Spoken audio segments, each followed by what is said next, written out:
രാഹുൽ ഗാന്ധി റായ്ബറേലിയിൽ തുടരാൻ കോൺഗ്രസ് പ്രവർത്തക സമിതി തീരുമാനിച്ചതോടെ വയനാട്ടിൽ പ്രിയങ്കയെ എത്തിക്കാനുള്ള ചരടുവലിയുമായി പ്രാദേശിക നേതാക്കൾ ഡൽഹിയിൽ.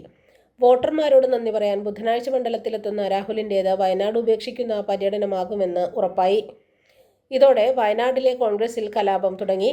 റായ്ബറേലിയിൽ മത്സരിക്കുന്ന സാഹചര്യം വന്നപ്പോൾ രാഹുൽ ഒഴിയുകയാണെങ്കിൽ വയനാട് സീറ്റിൽ പ്രിയങ്കയെ മത്സരിപ്പിക്കുമെന്നായിരുന്നു കോൺഗ്രസ് പ്രാദേശിക നേതൃത്വം നാട്ടുകാരെ വിശ്വസിപ്പിച്ചത്. ഈ വാക്ക് പാലിക്കണമെന്നാണ് പ്രധാന ആവശ്യം.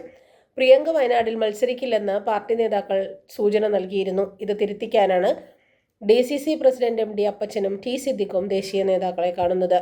പ്രിയങ്കയെ വേണമെന്ന ആവശ്യത്തിന് പിന്നിൽ മുരളീധരൻ വയനാട്ടിലേക്ക് എത്തുന്നത് തടയാനുള്ള നീക്കമാണ്. തൃശൂരിൽ പരാജയപ്പെട്ടതിൽ പ്രകോപിതനായി ഇനി രംഗത്തേക്കില്ലെന്ന് പറഞ്ഞ K മുരളീധരൻ കോഴിക്കോടെയും വയനാടെയും അണികളെ ഉപയോഗിച്ച് മത്സരിക്കാനുള്ള ചരടുവലി തുടങ്ങിയിട്ടുണ്ട്. മുരളിയുടെ സ്ഥാനാർത്ഥിത്വം ചർച്ചയായതു മുതൽ പല നേതാക്കളും ഈ കാര്യത്തിൽ കടുത്ത എതിർപ്പ് പ്രകടിപ്പിച്ചിട്ടുമുണ്ട്.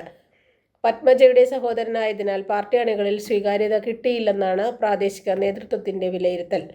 2019 തെരഞ്ഞെടുപ്പിൽ രാഹുലിനായി അവസാന ഘട്ടത്തിൽ T സിദ്ദിഖ് മാറിക്കൊടുക്കുകയായിരുന്നു. വീണ്ടും പരിഗണിക്കണമെന്ന ആവശ്യവും ദേശീയ നേതൃത്വത്തിനു മുന്നിൽ അവതരിപ്പിക്കുന്നുണ്ട്.